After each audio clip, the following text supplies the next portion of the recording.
Philip Holloway is back with us. And Philip, listen, it's all about that confession tape. And let's handle that whole Twitter issue for one moment. You know, there's a lot of distrust of the insanity defense, Phil, and that's based upon, I can't see into Philip Holloway's mind. So we need surrounding circumstances to tell us about what Philip Holloway's thinking. And so if you look at this case, Phil, what do you think the impact is of that whole confession tape? Does it show that, you know what, Routh is sane, or does it show quite the opposite? He's insane.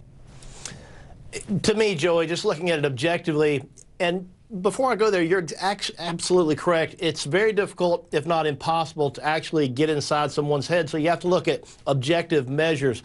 One of the best objective measures is what people do and what they say.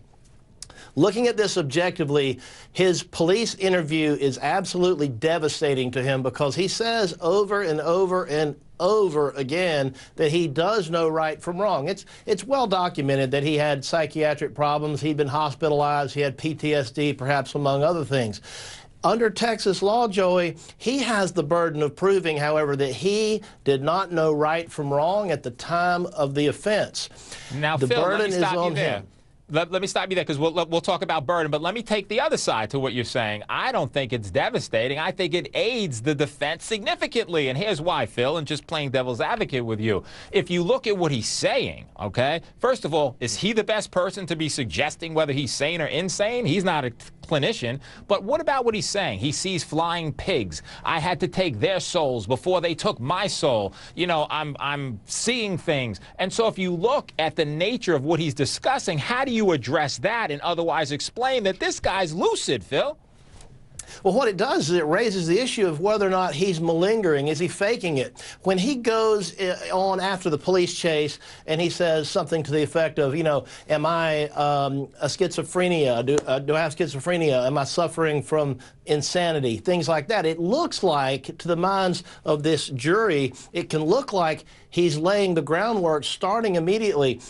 People who run from the police, Joey, that sends the message that they knew that what they did was wrong, and it knew that they were afraid of getting caught because there would be consequences. So that suggests sanity, not insanity.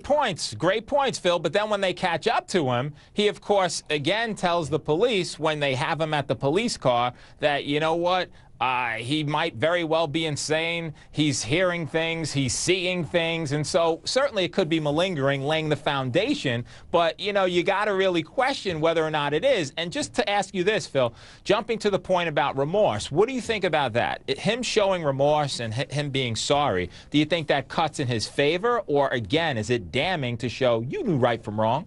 Well, the ultimate issue in this case is, did he know right from wrong? And if he's showing remorse, logically, that means that he knows what he did was wrong. With the burden being on the defendant, meaning he's presumed under Texas law to be sane, and having lived in Texas, I went to law school in Texas, I know a few things about Texas and Texans, the people who are on this jury. It just, to me, seems like they're going to have a hard time buying what he appears to be trying to sell. So at the end of this process, the end of this trial, I predict a guilty verdict. I don't believe that you're going to be able to convince this jury that under the totality of the circumstances, or even by a preponderance of the evidence, which is what he has to show, that he did not know right from wrong. So, and clearly he committed the act. The real question is what was in his head at the time. Sure. And, Phil, let's just discuss that briefly. Remember the standard, as you just rightfully raised, it's by a preponderance of the evidence. Is it more likely than not that he was insane? The defense doesn't have to prove beyond a reasonable doubt he was insane, just by a preponderance of the evidence. So you're not convinced that this confession tape does that at all? I'm of the opinion that the confession tape, where he specifically and explicitly says to the Texas Ranger a number of times that yes, he did know it was wrong, and he did show remorse. So, you know what they say, what you say can and will be used to send you to prison for life. Well, it certainly can, and the issue is going to be whether or not in this case it is. And, Phil, we know that this confession is one piece. There's going to be a lot of other evidence the defense brings up, as you know, experts and the like, to go the other way. So, Phil, don't go anywhere. Appreciate you, and you at home don't go anywhere, because another